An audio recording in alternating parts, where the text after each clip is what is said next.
Fala galera do canal, me chamo Julien. No vídeo de hoje veremos uma análise mais aprofundada sobre vários pontos que envolvem o Brasil, tanto do ponto de vista econômico como também geopolítico, essa relação entre Estados Unidos e Brasil, o porquê que o Trump precisa fechar acordos com o Brasil, além disso, o posicionamento de meios de comunicação diante de certas pautas. Então o vídeo de hoje é bem, mas bem completo, então já deixe seu like, inscreva-se no nosso canal para ajudar na divulgação e valeu! Excelente reunião com o presidente Trump neste domingo à tarde na Malásia. Abordamos a agenda comercial e econômica bilateral com franqueza e de forma construtiva. Isso escreveu o presidente do Brasil, Luiz Inácio Lula da Silva, no domingo passado, após se reunir com Donald Trump durante a cúpula da ASEAN. A este encontro, que marca mais um pequeno passo no degelo das relações entre Estados Unidos e Brasil, antecedeu semanas antes uma conversa telefônica entre ambos de meia hora e uma breve troca durante a Assembleia Geral da ONU, onde Trump disse ter sentido uma química excelente com Lula. Antes que surgisse essa química excelente, no entanto, houve meses de tensões devido às tarifas de 50% sobre exportações brasileiras e sanções a altos funcionários judiciais do Brasil que Trump havia imposto para ver se deixariam seu amiguinho Jair Bolsonaro impune por seus crimes. Nem Lula nem o judiciário brasileiro se deixaram intimidar. Bolsonaro foi condenado a 27 anos de prisão por tentativa de golpe, já em apelação, e Lula enfrentou as ameaças com diplomacia e independência. Resultado: este encontro, descrito por fontes oficiais como cordial, mas direto, e esta fotografia, prestem atenção especial, que ilustra o que acontece quando não se deixa levar por provocações e exerce de verdade a soberania. Aqui está outra imagem, ainda mais eloquente, que serve de comparação. Acima, líderes europeus diante de Trump, como alunos dando explicações ao diretor da escola, emburrados. Abaixo, o mesmo encontro com Lula da Silva. Olhem para a linguagem corporal de Lula.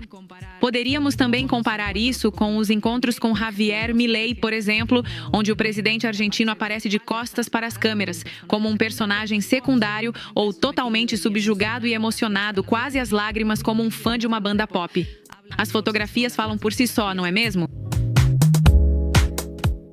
Como fazer para que Trump te trate como a Lula e não como a Keir Starmer ou Javier Milei? Quem se mostra submisso acaba pagando as consequências, como aconteceu até agora com a União Europeia e como parece que pode acontecer com outros países como Argentina ou Equador. Tudo muda se alguém decide enfrentar as exigências absurdas do bilionário. Como qualquer valentão do pátio da escola, Trump se mostra forte com os fracos e fraco com os fortes, embora não faltem comparsas que, como o filho de Bolsonaro ou Lili Telles, peçam intervenção militar dos United States frente às crises do narcotráfico. E depois há a questão econômica, claro. Acontece que, além de todas as ameaças e bravatas de valentão dos lá em defesa de Bolsonaro, o Brasil é um dos poucos países da região cuja balança comercial favorece claramente os americanos. Ou seja, no caso de estabelecer tarifas recíprocas, seriam as empresas americanas as mais prejudicadas.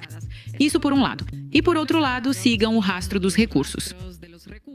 Neste programa já falamos sobre a fatia de mercado que a China possui de terras raras e materiais críticos de 98% até 40% de todos esses recursos, aos quais obviamente aplica controles de exportação. Os EUANA não têm como derrotar a China em seu confronto geoeconômico e geopolítico se não quebrarem esse monopólio. Então, o que resta a Trump? Exato. O Brasil, com seus 21 milhões de toneladas de terras raras, o segundo país com maiores reservas do mundo, nem mais, nem menos. Como Lula administrará a geopolítica do continente tendo esse as na manga? Assumimos que não da mesma forma que Volodymyr Zelensky fez, com o famoso acordo de minerais, ou Daniel Noboa, com as bases militares que busca disponibilizar integralmente para Washington. Este é o momento em que o Brasil poderia se tornar um fator de equilíbrio em meio às tensões regionais e internacionais frente à truculência de Trump, que exige respostas firmes, soberanas e coordenadas. Ou, na América Latina, falamos do encantador de serpentes, Lula da Silva, que conseguiu se relacionar com Trump, Xi Jinping, Putin e Maduro, sempre em termos de paz e convivência pacífica. Que papel ele poderia desempenhar em todo esse imbróglio? Bem-vindos e bem-vindas. Que há algo que interessa particularmente a Trump no Brasil, como vínhamos dizendo, as terras raras. O que são terras raras?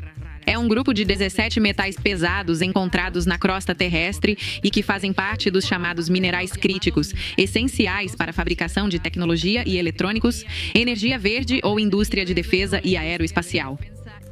E a primeira reserva no mundo. Quem a tem? China. E adivinhem quem tem a segunda reserva no mundo? O Brasil, que possui 21 milhões de toneladas contra os 44 milhões da China, segundo o Serviço Geológico dos Estados Unidos. Uma carta muito importante de Lula para negociar, especialmente no contexto do confronto estratégico entre Estados Unidos e China. A outra coisa a destacar, apenas como curiosidade, aliás, que é a questão da Venezuela. Como Lula se ofereceu para mediar entre os Estados Unidos e a Venezuela, alguns meios noticiaram isso.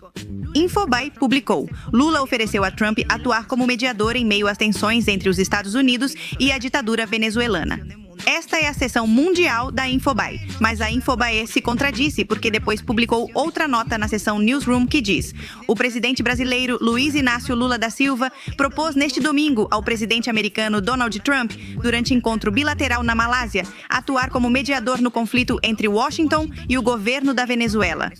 Aqui não é ditadura, é governo, enfim. 2 artigos da mesma mídia, 2 caracterizações completamente opostas do mesmo governo, mesmo dentro da mesma mídia, pois não há consenso. Às vezes é ditadura, às vezes é governo. Sempre, isso sim, sempre é conflito entre os Estados Unidos e a Venezuela. Não há assédio, não há ataque, é conflito.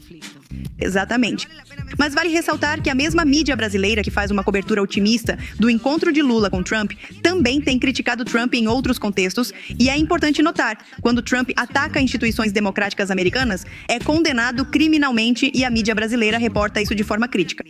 Portanto, não é que esses meios sejam simplesmente pró-Trump, é que são pró-ordem internacional liderada pelos EUA, independentemente de quem seja o presidente dos Estados Unidos. Não é lealdade a Trump de forma alguma. É lealdade estrutural ao sistema do qual os EUA são a cabeça, vocação de colônia, como alguns dizem. Então, Trump pode ser criticado por excessos particulares, individuais, mas a política externa americana, mesmo quando usa tarifas como chantagem ou bombardeia civis no mar, não é questionada fundamentalmente. Enquanto a política externa de Lula, que busca autonomia, é fundamentalmente questionada. Lembremos também que, como explicamos, Brasil e China têm um comércio bilateral de 160 bilhões de dólares em 2023, com superávit brasileiro de 31 bilhões. E o Brasil tem um comércio menor com os Estados Unidos do que com a China, com déficit brasileiro histórico. E em 2025, Trump impôs tarifas de 50% usando o caso Bolsonaro como pretexto. Mas a cobertura da mídia apresenta a relação com a China como arriscada e a relação com os Estados Unidos como algo natural, algo importante, algo que se precisa ter. Objetivamente, do ponto de vista do interesse nacional brasileiro, a relação com a China é mais benéfica economicamente.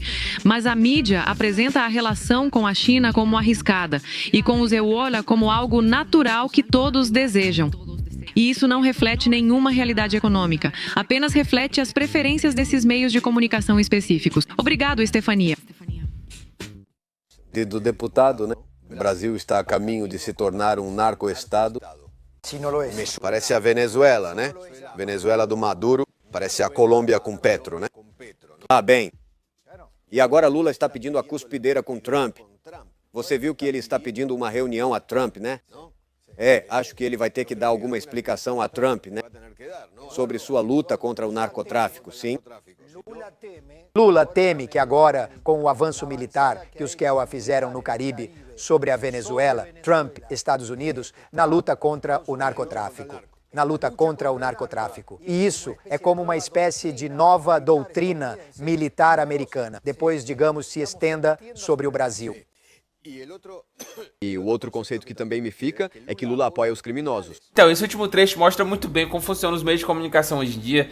O exemplo do vídeo de hoje é o da Argentina, que eu bato muito nessa tecla. Os meios de comunicação argentinos são extremamente pró-Estados Unidos. E durante toda essa guerra tarifária, eles tentaram queimar a imagem do Brasil das mais variadas formas possíveis e utilizando as mais variadas pautas possíveis, e sempre colocando o Brasil como totalmente subserviente aos Estados Unidos.